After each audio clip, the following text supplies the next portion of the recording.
20 अप्रैल गुरुग्राम की एक packaging company में आग लग जाती है। उसी दिन राजस्थान की एक रिफाइनरी में भी आग भड़क उठती है और फिर एक के बाद एक महाराष्ट्र, केरल, मध्य प्रदेश, कानपुर, दिल्ली, हर जगह से आग लगने की खबरें आने लगती हैं। तो क्या ये सब सिर्फ कुछ अलग अलग हादसे हैं या फिर ये किसी बहुत बड़े अनदेखे खतरे की आहट है? आज हम इन्हीं घटनाओं के पीछे छिपे पैटर्न को समझने की कोशिश करेंगे।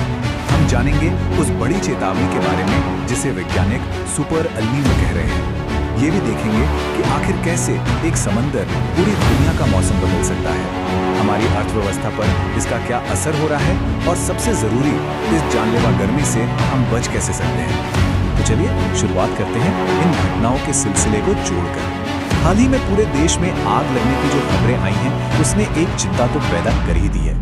सवाल यह है कि क्या ये सिर्फ अलग अलग जगहों पर हादसे हैं या फिर इनके बीच कोई कनेक्शन है? और यही वो बड़ा सवाल है जिस पर सब कुछ टिका हुआ है। क्या हमें इन घटनाओं को बस बुरी किस्मत मानकर भूल जाना चाहिए या फिर ये कुदरत का एक इशारा है, एक अलार्म है जो हमें किसी आने वाले बहुत बड़े संकट के लिए जगाने की कोशिश कर रहा है? ये सिलसिला शुरू होता है 20 अप्रैल को।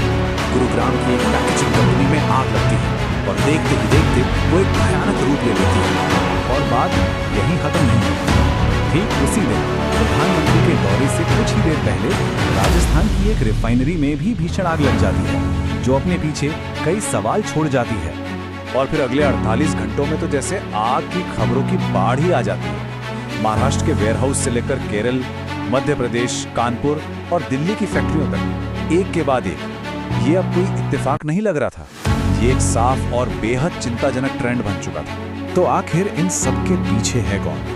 चलिए अब उस मुख्य संदिग्ध की तरफ बढ़ते हैं जो इस पूरे पैटर्न के पीछे हो सकता है। एक ऐसा नाम जिसके बारे में वैज्ञानिक हमें लगातार चेतावनी दे रहे हैं। इस खतरे की गंभीरता को समझने के लिए जरा इस आंकड़े पर गौर कीजिए। पिछली बार जब 1877 में दुनिया ने इस पैमाने की घटना देखी थी तो दुनिया की 4% आबादी 4% खत्म हो गई थी।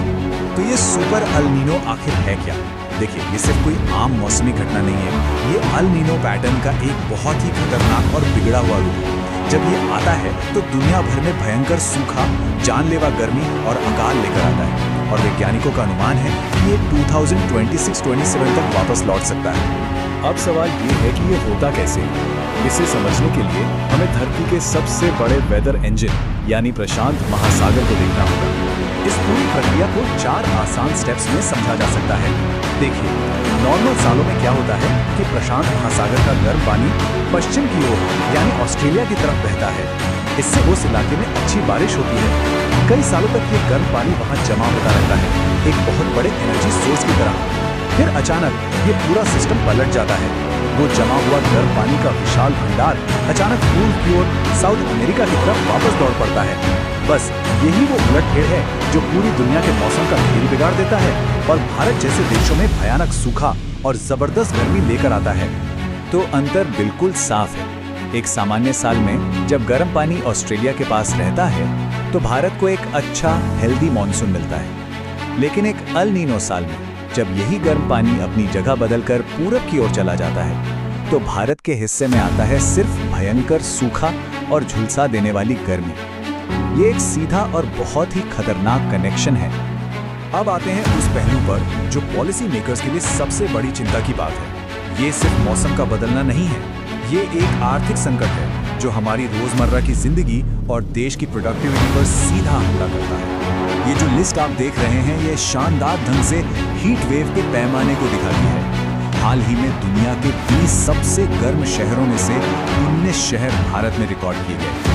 ये सिर्फ एक आंकड़ा नहीं है, ये एक बहुत बड़ी आर्थिक चेतावनी है। और इसका सीधा मतलब क्या है? मतलब ये है कि ये सिर्फ बेचैनी या परेशानी की बात नहीं है, ये हमारी आर्थिक स्थिरता पर सीधा हमला है। जब तापमान इतना बढ़ जाता है तो लोग बाहर नहीं निकलते, टूरिज्म इंडस्ट्री ठप पड़ जाती है, कंस्ट्रक्शन और खेती जैसे सेक्टर्स में काम के घंटे कम हो जाते हैं, बाजार बंद हो जाते हैं। मतलब पूरी की पूरी इकोनॉमिक एक्टिविटी एक तरह से रुक जाती है। अब जरा पानी की हालत देखिए। ये चार्ट देश के जलाशयों की खतरनाक स्थिति को दिखा रहा है।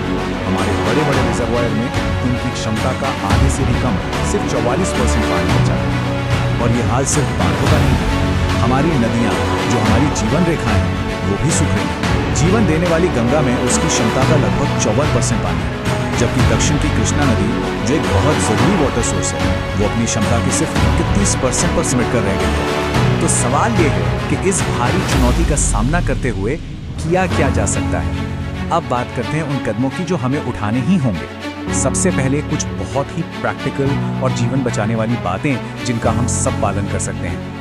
हाइड्रेटेड रहना सबसे ज़रूरी है, मतलब प्यास ना भी लगे तो भी पानी पीते रहें। दोपहर की तेज धूप से बचें, हल्के रंग के कपड़े पहनें और भारी खाना खाने से परहेज करें। और ये तो हुई हमारी बात बड़े लेवल पर। पॉलिसी मेकर्स को क्या करना होगा? उन्हें बहुत ही आक्रामक तरीके से पानी बचाने की नीतियां लागू करनी होंगी। जंगलों को बचाने और बढ़ाने पर तेजी से काम करना होगा और साथ ही हमें जीवाश्म ईंधन यानी पेट्रोल डीजल से अपनी निर्भरता तेजी से कम करनी होगी। अब हर एक कदम मायने रखता है। तो आखिर में संदेश बिल्कुल साफ है, जैसा कि स्लाइड पर लिखा है। 2026 का सूरज रहम करने के मूड में बिल्कुल नहीं है। जिन घटनाओं से हमने इस विश्लेषण की शुरुआत की थी, वो धधकती फैक्ट्रियां और सूखती नदियां, वो सिर्फ इत्तेफाक नहीं है, वो आने वाले कल की एक झलक है और शायद हमारी आखिरी चेतावनी थी। अब सवाल ये नहीं है कि संकट आएगा या नहीं, सवाल ये है कि हम उसके लिए कितने तैयार हैं।